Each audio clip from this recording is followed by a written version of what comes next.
So we got Uncle Doug's here, and this is the Jungle Report on Pirate Chronicles series channel. And if we're talking about radio history and people say I'm like an encyclopedia for garage, this guy is the encyclopedia for jungle drum and bass history.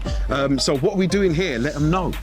Well, we are here tonight in I never know whether to call it Slater or Scalator. S-C-L-A. Yeah, Scalator, whatever. Anyway, I just said Brick Lane. We're just off of Brick Lane. You're right, guys. Yeah, we're just off of Brick Lane at the cinema for the first showing for the public to see the new Hyper film, Stevie Hyper D's story. We've been here for a few viewings for like industry stuff and test screenings and all of that. But this is the first time that any public, like, people will turn up that we don't know tonight. Right. So it's a real, like, I ain't gonna lie, like, I've been involved with some of these kind of things over the years, but only really on the periphery. I've been writing the mix of this from, well, the idea was kind of born on my show. Yeah, 12 years ago. Yeah, so that's my alarm. 11, 12 years ago, and don't get run over. And yeah, just being close to the front. Look, it's them guys. I'm not saying no credit at all. I'm just a big mouth. Like, you know what it's like. We've got that. We're good at shouting at people, but watching them go through the good bits, the bad bits, it's been a lot. Yeah, because more than I ever years that they've been doing it. Yeah, and then obviously the pandemic come along. Yeah.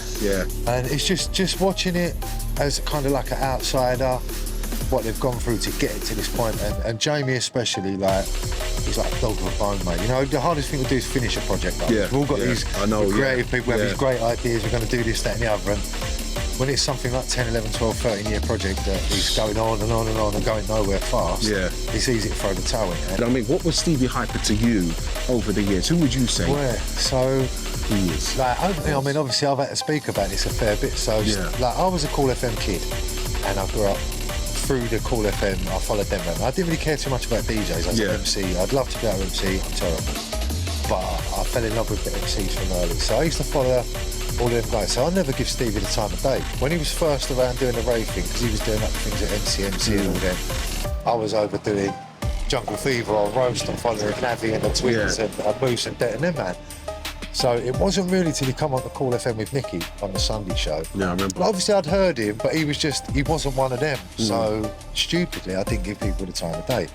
Come on to Cool. First show, I've got it on tape still now. First show, I thought, fucking hell, I've missed that. Like, what have I been, like, what have I done?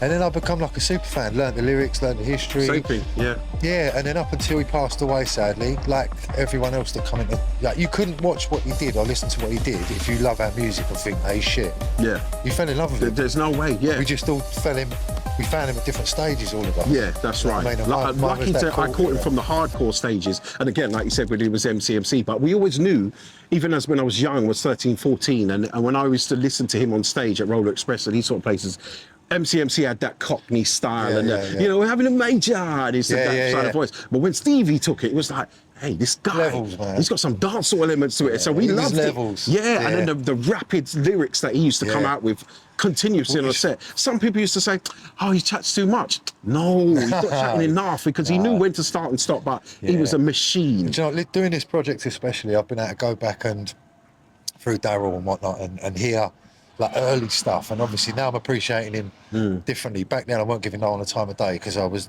young, and if it weren't cool, it weren't me. But now when I listen back to him, even pre-rave, because there's bits in the film, I don't want to spoil it, but there's bits pre and in the bedroom, like parring with his mates and all that. There's all that in there. But you can hear he's just got something special before anyone had stuff special. It's a gift. And it's proven, because it's how many decades later that we can still recite his lyrics. We can still say, this guy. And if you, like I said to them guys, if you're listening to any jungle drum and bass MC today, you will hear something that is familiar to ear that came from Stevie as the blueprint. Yeah, he just set what it become.